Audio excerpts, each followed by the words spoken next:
KUAM's first and only lifetime limited powertrain warranty. IP&E, fueling excellence. McDonald's of Guam, I'm loving it. And King's Restaurants, always open, always local, and serving up favorites for over 40 years.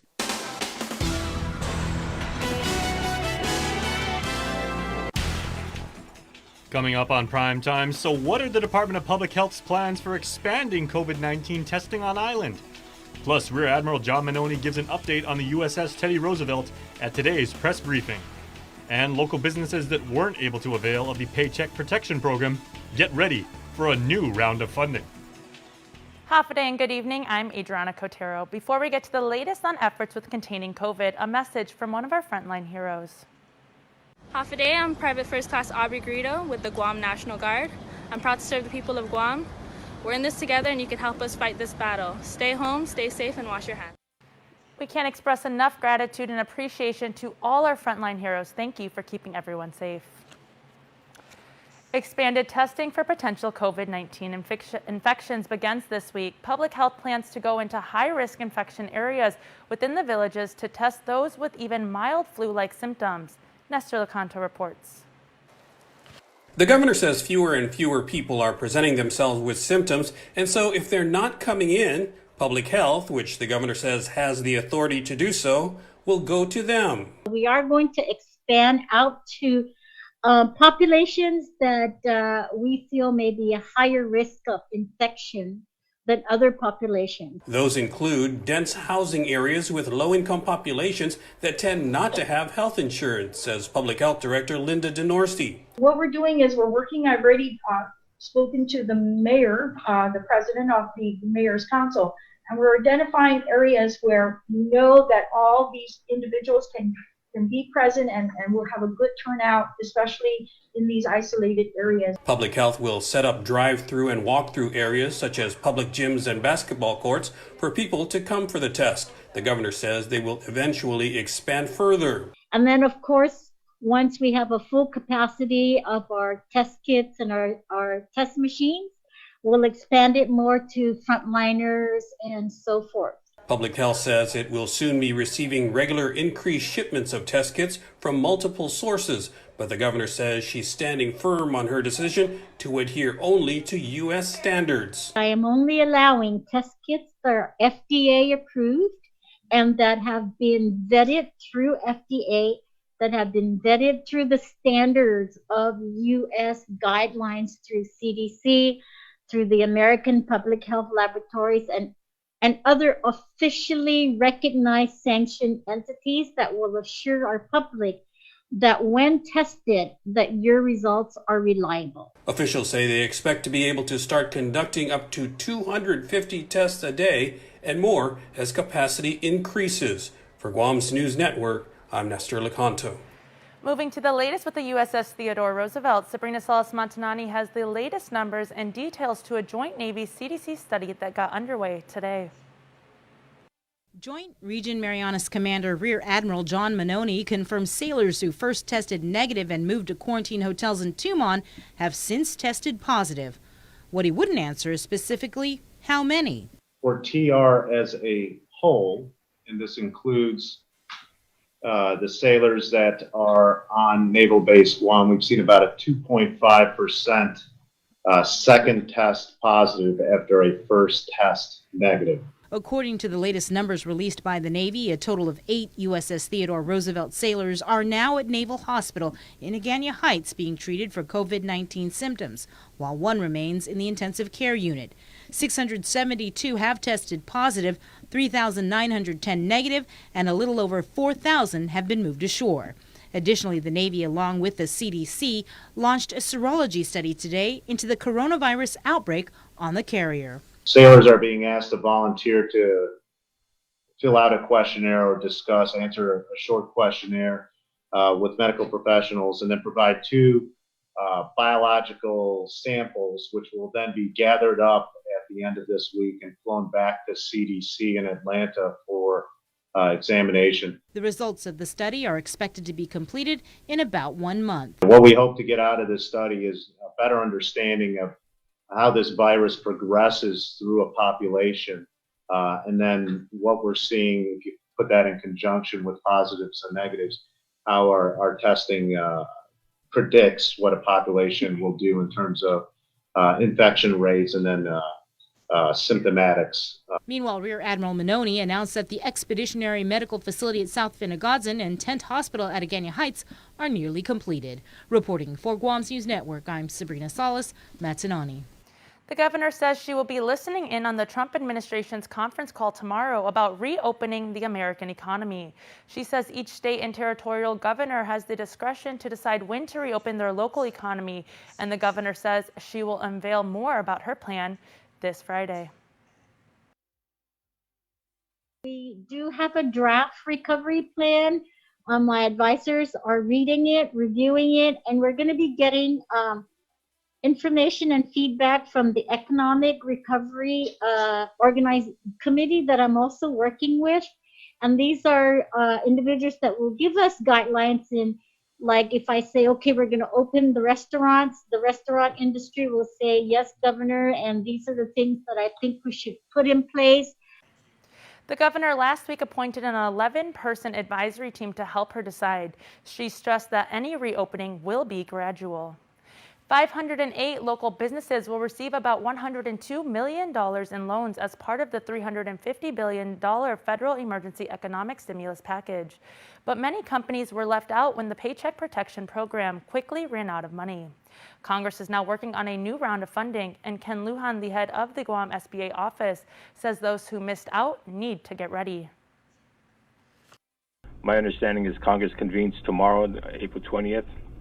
And so at that point in time, they're going to have some discussion relative to the $250 billion package. The advice I like to give out to the community is continue on, meet up with your banker, discuss your issues with the banker. Some banks have informed me that they are still taking applications. However, these are going to be completed applications. And that's important, as due to the volume of applications, lenders won't have time to process incomplete documentation. And get with your lender soon, as again, it will be first come, first served. Even after the closure of the program, I've had calls from other companies, other businesses out there that are just now hearing about the program. Wow. And so it kind of goes beyond that. So the ones who are pretty savvy and business owners who really need the money, they were the first ones in line. The Paycheck Protection Program offers forgivable loans to companies who keep employees on payroll. The average payout for the 500-some local companies who have already been approved was about $200,000. Lujan says the objective of the program is to keep businesses in business and employees employed. The business is the lifeline of any economy. And if we don't take care of that lifeline, then everything else fails. For Guam's News Network, I'm Nestor Lecanto. Every day, the Department of Labor is closer to getting pandemic unemployment checks into displaced workers' hands. That's according to Labor Director Dave De La Sola. De La Sola saying he's been working in close communication with federal labor officials to stand up on Guam the Pandemic Unemployment Assistance and Federal Pandemic Unemployment Compensation as it nears full implementation. Employers are being urged to register at hireguam.com, and he says a module for employers to enter employee information should be up and running this week. De La Sola said workers who have been laid off, furloughed, or had their hours cut will be notified through the department and the media when the next big development occurs, and that could likely be in days. My hands are tied on the claimant side because I hadn't even gotten to look at what the applications look like. Mm-hmm. But as soon as we are able to get that application and finalize it, like I've mentioned to you, I plan on burning tens of thousands of copies and then distribute it out island-wide. You might not be able to apply or do anything, but at least you can get a hands-on copy so you can start figuring out how to fill out each line item, and we can train and do PSAs on how to do this, so we can spend the next week or so telling you how to make sure that you fill it out properly. The federal pandemic unemployment compensations amount will be $600 a week until July. De La Sola said while the PUA amount will be $345. COVID crisis affected workers will be able to get both programs until July, and only PUA will be available after FPUC stops. Both programs will be retroactive to the date workers were affected. The labor director also said funds for both programs will not run dry. On the request for this program. So whatever is needed for this program nationwide, it moves. So we don't have to worry about funds drying up because we're delayed in getting our program started in the territories versus the state. That money will be there as needed. These programs have taken longer to implement on island because Guam did not have an existing unemployment insurance program. The programs implemented on Guam will be funded with over $900 million in federal monies. There are a number of moving pieces. That is how FEMA Region 9 spokesperson Frank Mansell describes the process in determining an alternate care facility for the 100-bed federal medical stations. Here's more. So the alternative care sites that we're looking at would involve bringing in the FMS and placing them within.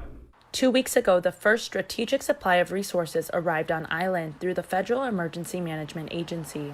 The supply includes personal protective equipment, ventilators, and also 50 federal medical stations or FMS beds. According to FEMA Region 9 spokesperson Frank Mansell, to date, Guam has received 2 of these shipments and a third is being assessed. While the question still stands, where will these supplies be housed, as they remain in storage waiting for a location to be determined? FEMA, in partnership with the U.S. Army Corps of Engineers Honolulu District and Naval Facilities Engineering Command Marianas, have assessed 7 unnamed sites around the island for potential alternate care facilities. And Mansell says as of today, they have narrowed it down to 2 sites. You've got to take a tape measure to this, and is it going to work? So as much as there's a punch list and an assessment done, you actually have somebody from the federal medical station is on the island here, and she's going through and making sure that all of the details are looked after. The finer details include mapping out placement for the beds and further assessing floor plans. The alternate care facilities will be used for non-ICU COVID treatment.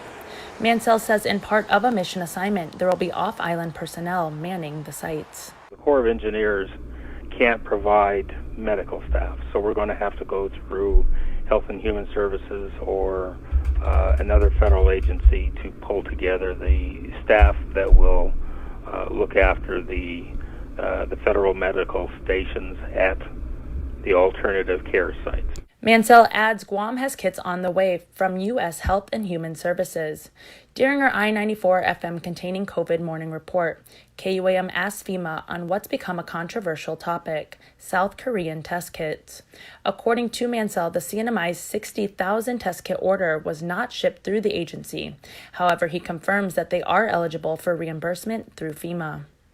However, as we've reported, Governor Lou Leon Guerrero has asserted that Guam will not be receiving this aid. That would be something, first of all, that that's something that the governor would have to request. I don't know that the request would be denied. I doubt it. KUAM has reached out to the CNMI governor's office for the expense amount, and as of news time, we have not received a response on the matter. Help for Guam's homeless and those left without a means to provide for their family as a result of the COVID crisis is on the way.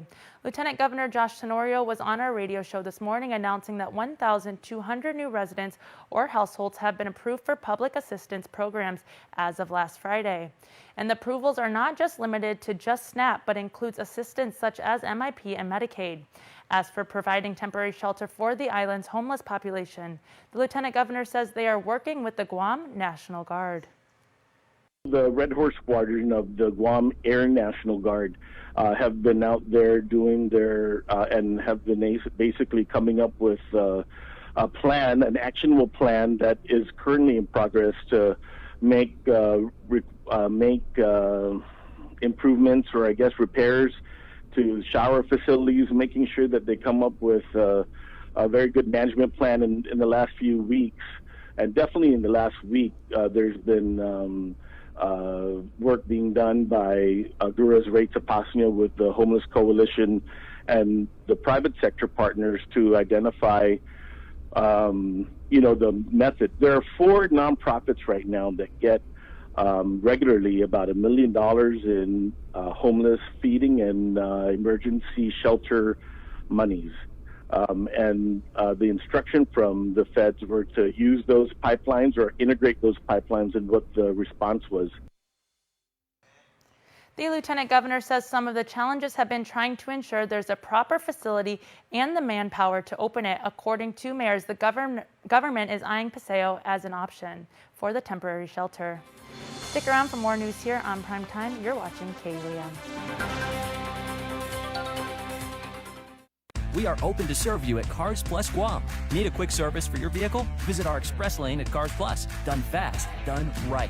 No appointment needed. Our service team is dedicated to helping you get your vehicle in and out of the shop and back on the road quickly and securely. Simply drop off your vehicle at our express lane driveway, and one of our service advisors will take care of it. Need a ride?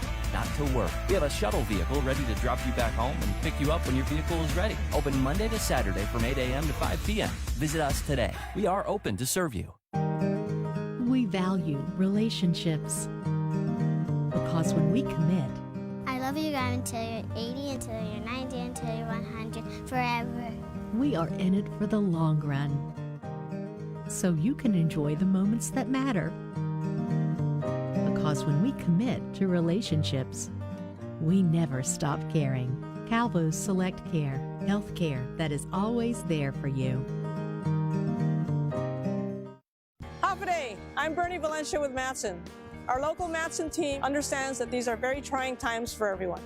Matson's top priority, like yours, is to keep our families safe and healthy and ensure you have what you need. We'd like to give you peace of mind that Matson's service continues on schedule and uninterrupted. Matson is committed to our weekly service from the United States West Coast to Honolulu into Guam and Saipan. We are working with the Port Authority of Guam and providing the capacity and services our customers need so they can continue to meet your needs. Matson will take all appropriate measures to ensure continuity of service into Guam and Saipan. When we work together to take care of our family and neighbors, we will emerge from this as a stronger island community. This public service announcement was brought to you by the Port Authority of Guam, KUAM Communications, and Matson.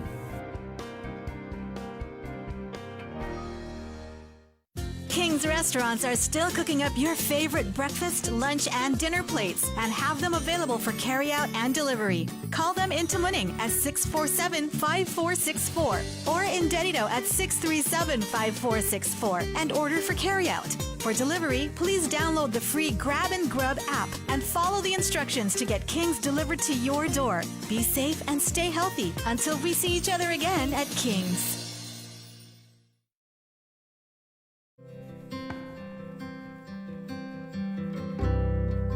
Encourage creativity. Hey Google, how far is it to the moon? The moon is about 238,900 miles from Earth. Because dreams start at home. GTA, we start with you. Just wash it later, bro. Ask your mommy to do it for you since you still live at home. Yeah. I don't even know how to do my own laundry. It's a special delivery to your inbox every week with your KUAM News Roundup, program advisories, and promotions. Sign up for the weekly KUAM Digital Digest today on KUAM.com. Welcome back. Over the weekend, a new confirmed COVID-19 case was the first to be tested at CHCC Laboratory on Saipan. Here's our Tomas Manglotnia with the latest in the Northern Marianas. A 57-year-old female is the 14th confirmed case of COVID-19 in the NMI. It also marks the first confirmed case at the CHCC Laboratory on Saipan. The new testing device used to confirm the case is called ID Now by Abbott Alir. The rapid test delivers results within 15 minutes. The news comes as 5,000 more test kits arrive from South Korea. Governor Torres welcoming its arrival with this video posted online on Saturday. And our ultimate goal is to try to do mass testing for everybody on the island. That's going to take a little bit longer, but we want to assure our first responders, our nurses, our doctors, and their families that we have the test kits that's needed. Hospital CEO Esther Muñoz tells KUAM that the hospital is already scheduling community-based testing. Meanwhile, the NMI will continue to send specimens off-island. Governor Torres says that his COVID task force is preparing projections for the possible surge of cases. And what it takes for us to lower that expectation and to flatten that curve. Last week, U.S. Congressman for the NMI Kilili Camacho Sablan sharing worst-case projections from FEMA. The Johns Hopkins University model shows a potential 6,000 cases in the NMI by the end of May to early June.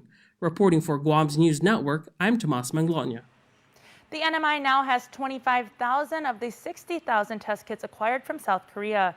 As of Newstime, Hospital CEO Esther L. Muñoz tells KUAM that 9 have recovered, 2 have passed, and the 3 recent cases are in stable condition. After almost 2 decades, the rotational bomber presence out of the Andersen Air Force Base has been cut. According to Stars and Stripes, the Air Force is scraping the 6-month rotations in favor of less predictable global deployment regimen. For 15 years, bombers have been rotating to Guam from the Minute Air Force Base to project U.S. air power in the region. And since March 23rd, the Guam Department of Education has served 386,000 meals to date through their grab-and-go meal program. The department serves on average 12,000 meals of both breakfast and lunch daily at 12 sites. As well, GDOE's Learning Resource page is available on gdoe.net and includes weekly lessons in literacy, mathematics, and character development. For those without internet access, schools are distributing grab-and-learn packets. According to GDOE spokesperson Isa Baza, in order to reach more students, this week PBS Guam launched weekly televised lessons in collaboration with GDOE teachers and the Division of Curriculum and Instruction. Additionally, this week local newspapers have started to provide GDOE lessons in their print. The grab-and-go meal program is expected to conclude by the end of May. And keep it here. Coming up, Dave Delgado has your look in sports.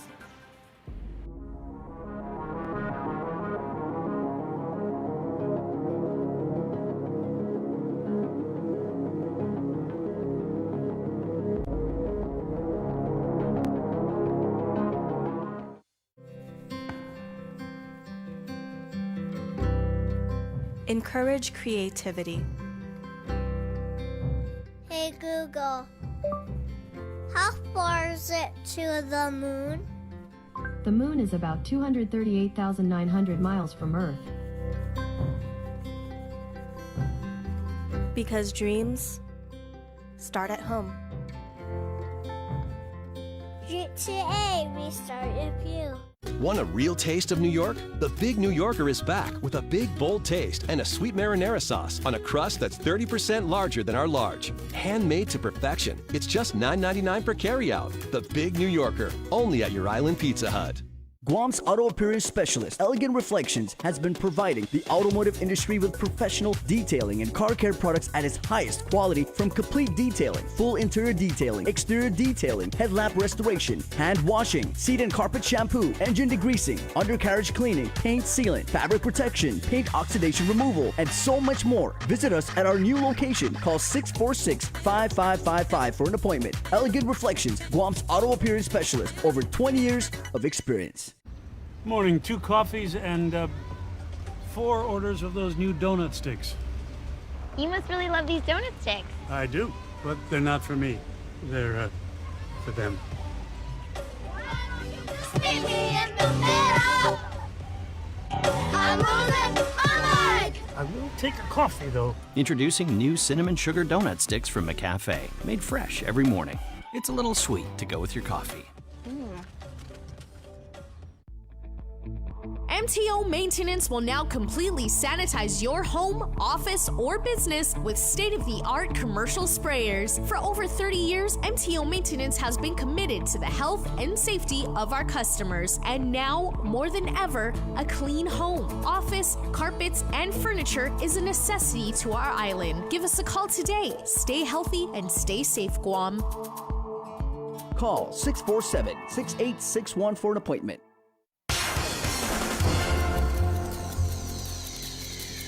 What's up, Guam? Dave Delgado here for KUAM Sports. Thanks for watching.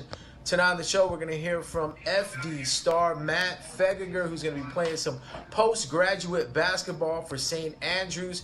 He says he's going to use the time to get bigger and faster in hopes of playing Division I or Division II basketball. Check it out. My recruiter, his name is Corey Heights. I was recommended St. Andrews by him. He said it was a very good school for big men and that they were going to build up big men like me that were, skinnier, and they could strengthen me. And so that's what gravitated me towards to St. Andrews. Fegiger helped the Friars to this year's IIAAG boys basketball title. He was also selected as the IIAAG MVP. He played with the Tokyo Samurai in LA after getting picked up from the Kanto Classic tournament, where he represented the Father Duenas Friars. He averaged 14 points, 10 rebounds, and 3 blocks per game his senior year. Every day I have a morning and night routine. I wake up and I do a push-up circuit and ab circuit or core circuit and some leg workouts, just like squats and other explosive movements. I try to also work on my footwork, and during the afternoon I like to go outside and shoot baskets and work on my handles and my touch. So I'm trying to stay consistent with that as this quarantine goes by. St. Andrews plays AA division ball with players projected to play at the D1 or D2 level in college. Matt will be using his time at the postgraduate school to sharpen up his game. His mom gave him some words of encouragement to keep him pushing and not ease up during these times of home isolation. Matt says you shouldn't count the days like it's just another day. You have to make the days count. Every day has to matter, and keep building yourself up until you reach where you want to be. I experienced the college level. I experienced the college recruitment, and I was like, well, this is like a whole new world to me. And I was like really, really determined to work hard and get to where those guys were. It opened my eyes to the D1 competition and D2 competition, which I strive to play.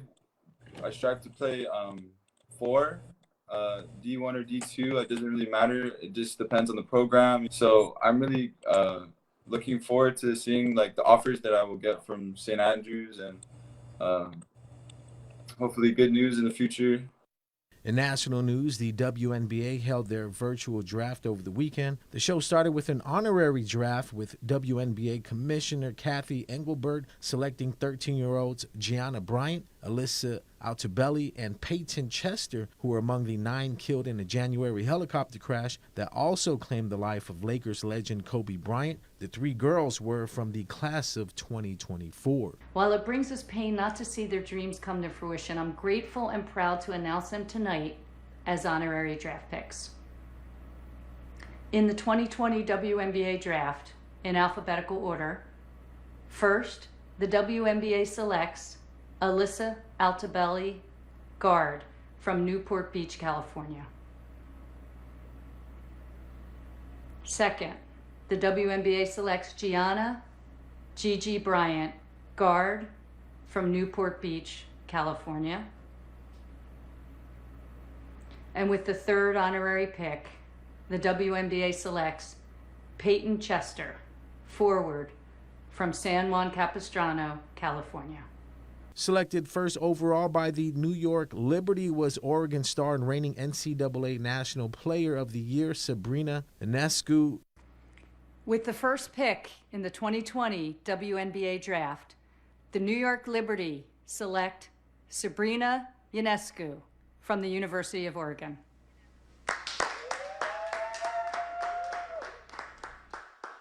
Just relief and really excited to be able to have heard my name called and be here with, my close family and just celebrate that with them.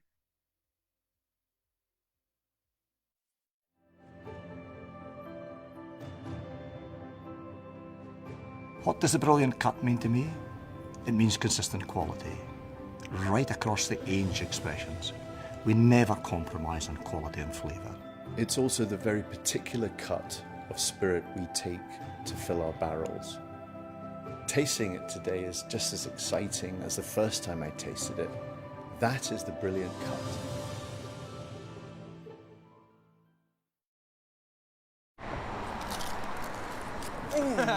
Just wash it later, bro. Or ask your mommy to do it for you since you still live at home. Yeah. I don't even know how to do my own laundry.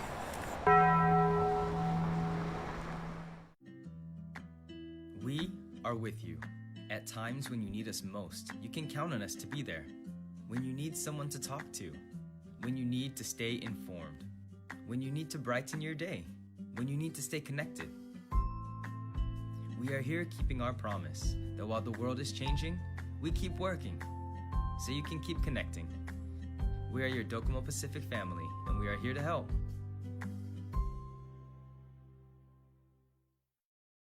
We are open to serve you at Cars Plus Guam. Need a quick service for your vehicle? Visit our express lane at Cars Plus. Done fast, done right.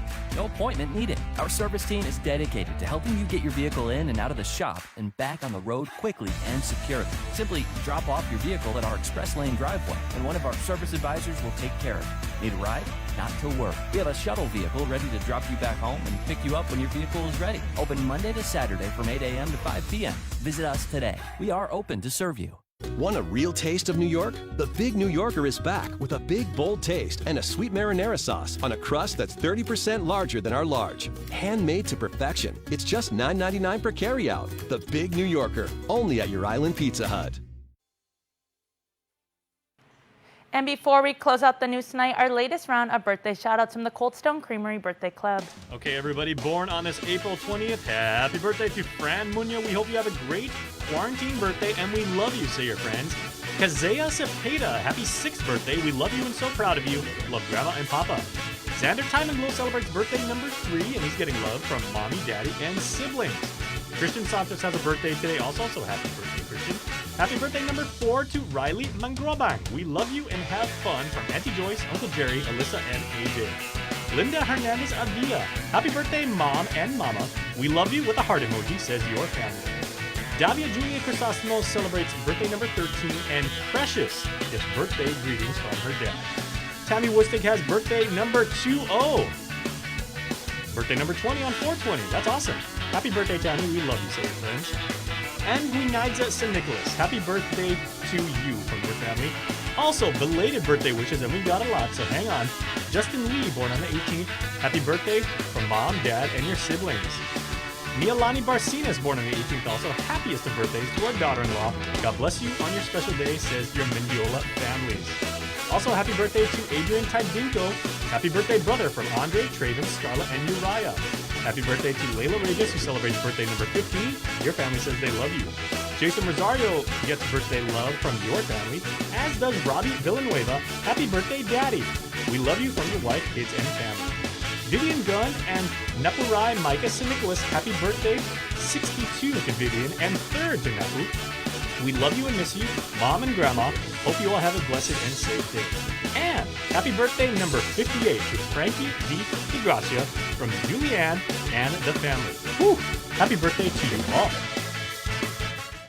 Remember, you can be part of the Cold Stone Creamery Birthday Club by registering online on KUAM.com. Please make sure to include with your photo your name and birthday. That's going to do it for us here on Primetime. Thank you for watching. Have a good night and be safe.